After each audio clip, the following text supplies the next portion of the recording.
हम बात कर रहे थे प्रोमाइस की। जैसे शोले पिक्चर है, तो शोले पिक्चर क्यों हिट पिक्चर है?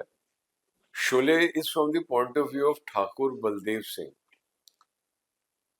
संजीव कुमार जी ने जो पात्र अभिनीत किया है, ठाकुर बलदेव सिंह के पॉइंट ऑफ व्यू से शोले की कहानी नरेट होती है,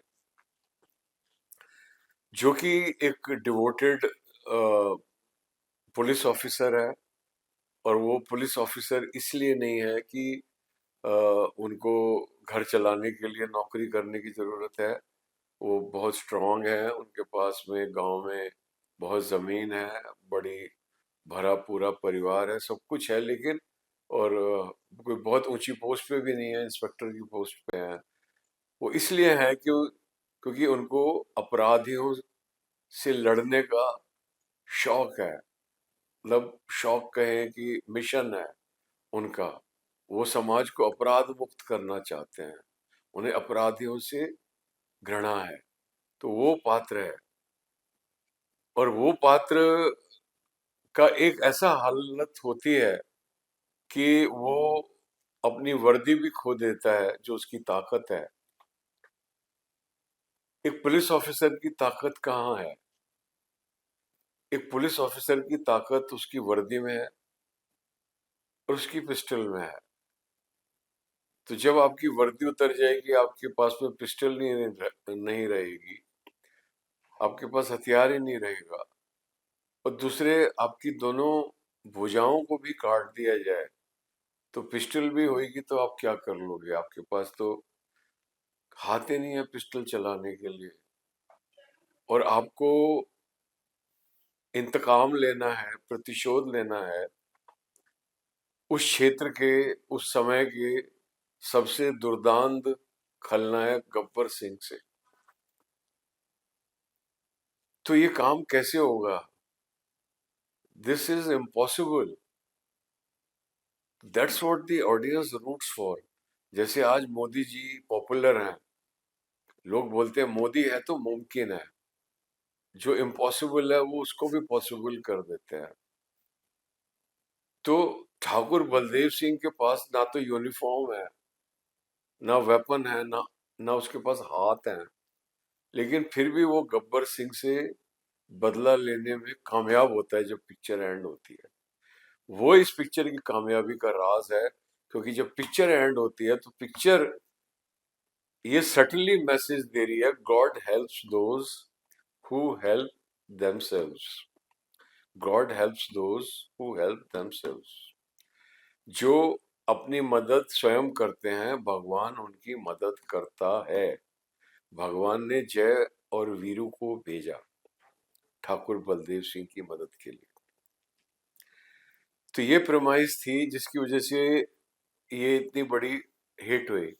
हम कोई भी हिट पिक्चर को देखेंगे तो उसके पीछे कोई ना कोई प्रमाइस होगी। अगर हम फतेह के संदर्भ में देखें कि देशभक्ति इसकी प्रमाइस है कि एक सीक्रेट एजेंट के लिए, जो कि एक सिपाही है देश का, उसके लिए देश सर्वोपरि है।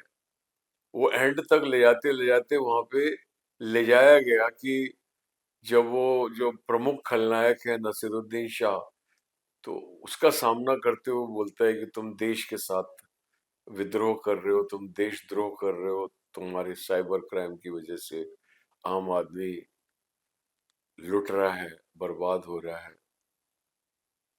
तो वो देशभक्ति के ऊपर लाने का पर लाया जाता है।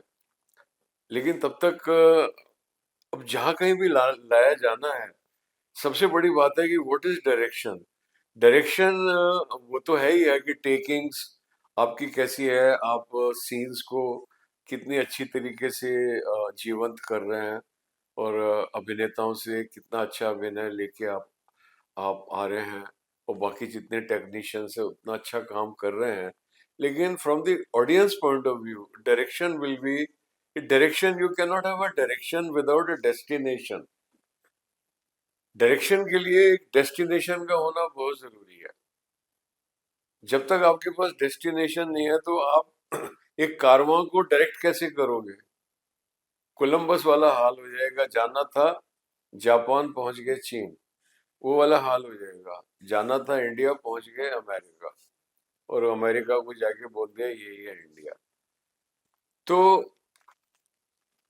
डायरेक्टर के पास में ना destination, director should know how the film is going to culminate, film का कल्मिनेशन क्या होगा।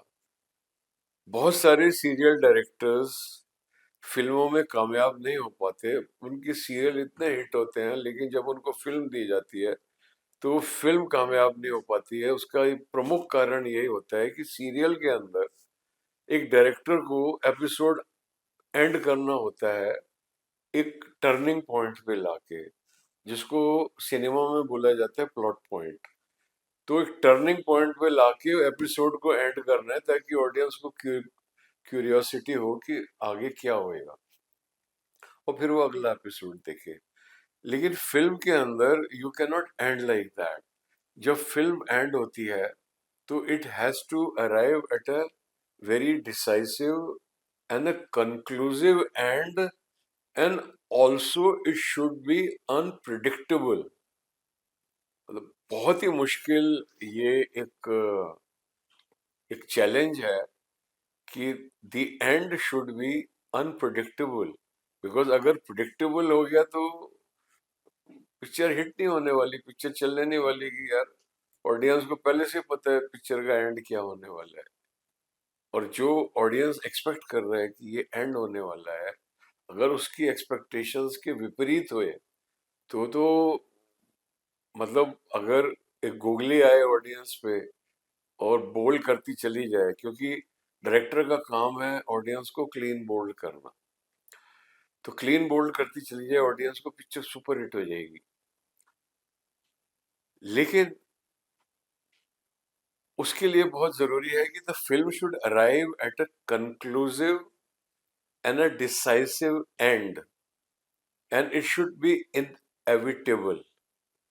ये बहुत ही कठिन काम है, और जब तक ये नहीं होता इसको बोलते हैं स्क्रीन प्ले की भाषा में resolution. What is the screen play के तीन हिस्से होते हैं। फिल्म के अंदर जो कहानी कही जाती है तो वो स्क्रीन प्ले के माध्यम से कही जाती है। Screenplay is comprising of scenes. Scene एक हैपनिंग होती है, तो आप पिक्चर में एक हैपनिंग के बाद दूसरी हैपनिंग, दूसरी के बाद तीसरी, चौथी, पांचवी, छठी, ऐसे करके जब भी 40, 50, 60, 70 सीन की पिक्चर आप कुछ भी हैपन करते चले जाओ और दी एंड कर दो, तो क्या आप सोच सकते हो कि ऑडियंस को वो पिक्चर देख के आनंद आएगा, म- मजा आएगा? नहीं आएगा। तो उसके अंदर क्योंकि जो हैपनिंग्स हैं, जो सीन्स हैं, उसके अंदर एक दिशा होनी चाहिए, और वो दिशा देने के लिए उसका क्या कंक्लूजन है इसकी जानकारी निर्देशक के पास होना बहुत ही अनिवार्य है। 3 एक्ट के माध्यम से वो कहानी कह रहा है। पहला एक्ट है सेटअप, जिसके अंदर वो सेटअप कर रहा है। तो सोनू सूद सेटअप करते हैं अपनी कहानी को एक गांव के अंदर, और वहां बैंक फ्रॉड होने लग गए लोगों के साथ में, और उनका क्रोध उस बालिका की तरफ आ रहा है, और वो गायब हो जाती है। उसकी खोज में उसकी माँ, जो लड़की की माँ इमोशनली अपने हीरो, हमारा जो हीरो है उसको, फतेह को मूव करती है, और फतेह उसकी खोज में निकल जाता है। और ये तो हमको पता लगता है कि एक गांव में आज के ज़माने में आज की कहानी है। साइबर क्राइम, हर आदमी मोबाइल के अंदर लगा हुआ है, हर आदमी लोभ से ड्रिवन है, every person is driven by greed. कभी भी मैसेज आता है आपको इतने का लोन मिल गया, इतनी लॉटरी खुल गई, ये लिंक दबा दीजिए, वो कर लीजिए। तो साइबर क्राइम की कहानी है, तो वो सेटअप होता है। ये पहला अंग होता है सेटअप। फिर उसके बाद में एक आता है टर्निंग पॉइंट, जिसको बोला जाता है प्लॉट पॉइंट 1। जैसे कि शोले फिल्म के अंदर जयन वीरू आते हैं गांव में, ठाकुर बलदेव सिंह लेके आया, दोनों का ठाकुर बलदेव सिंह से और उसकी कहानी से कोई मतलब नहीं है। दोनों मस्त लोग हैं, मस्ती करते हैं, क्रिमिनल हैं, दारू पीते हैं, लड़कियां छेड़ते हैं। और ठाकुर बलदेव सिंह का क्या प्रॉब्लम है, उनको कोई मतलब नहीं है। और वो उसकी तिजोरी देख लेते हैं और रात को तिजोरी लूट के वहां से खिसक जाना चाहते हैं।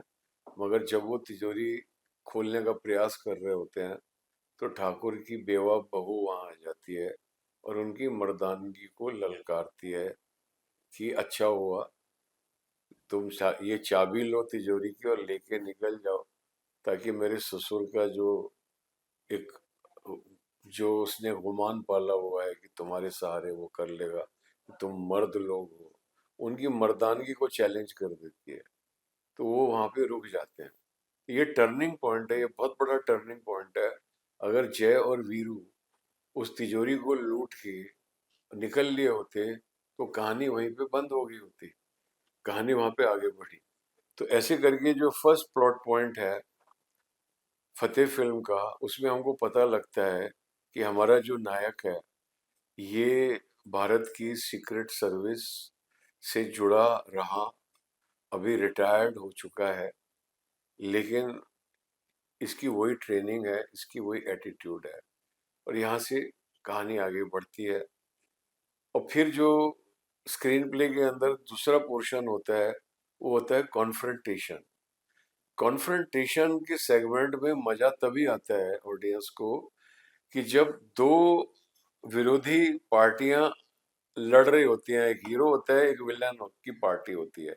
एक साइड पे हीरो होता है, एक साइड पे विलन होता है। कभी हीरो आ गया तभी उसमें रोचकता आती है। जैसे कि आप कबड्डी देखो, कुश्ती देखो, तो अगर एक ही रेसलर शुरू से हावी हो जाएगा दूसरे पे तो रोचकता नहीं आएगी एज एन ऑड जो भी दर्शक हैं। तो जब वो उसको पछाड़ देगा फिर वो उसको पलटी पछाड़ देगा, ऐसी बॉक्सिंग है, ऐसी हर गेम के अंदर है।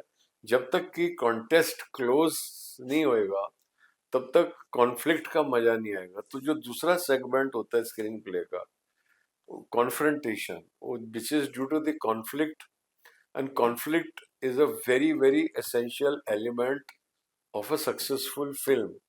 अगर फिल्म के अंदर कोई कॉन्फ्लिक्ट नहीं है तो उस फिल्म का कामयाब होना नामुमकिन है। तो कॉन्फ्लिक्ट में एक तरफ प्रोटैगनिस्ट होता है, एक तरफ एंटैगनिस्ट होता है। इतना पावरफुल एंटैगनिस्ट है नसीरुद्दीन शाह, लेकिन कोई भी कॉन्फ्रंटेशन इन दोनों के बीच एंड तक नहीं है। और जो फिल्म का सबसे इंटरेस्टिंग सीन है वो एंड में जाके वही सीन है जो सोनू सूद और नसीरुद्दीन शाह का फेस टू फेस, जो उनका डायलॉग होता है, जो कॉन्फ्रंटेशन होता है।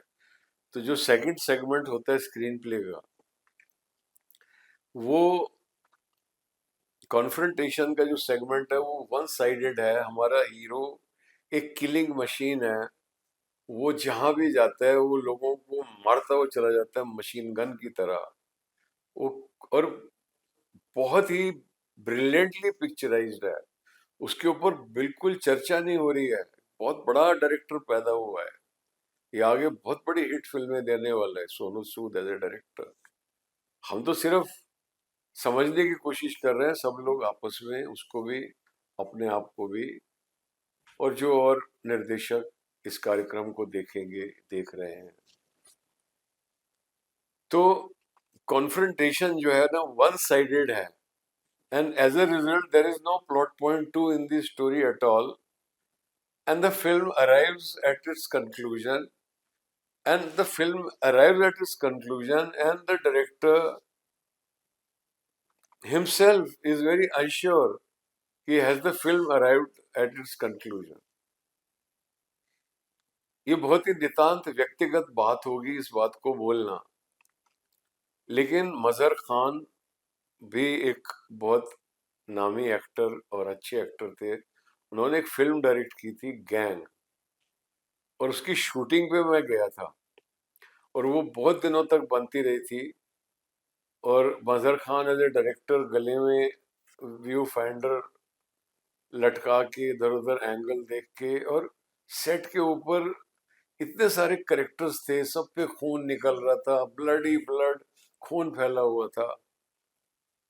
तो वो भी उस कहानी के अंदर ऐसे भटक गए थे कि वो बस वो मारे जा रहे हैं, लोगों के खून बहे जा रहे हैं, लोग मरे जा रहे हैं। और कुछ उसी तरह की सिचुएशन में मैंने सोनू सूद जी को एज ए डायरेक्टर इस फिल्म में पाया।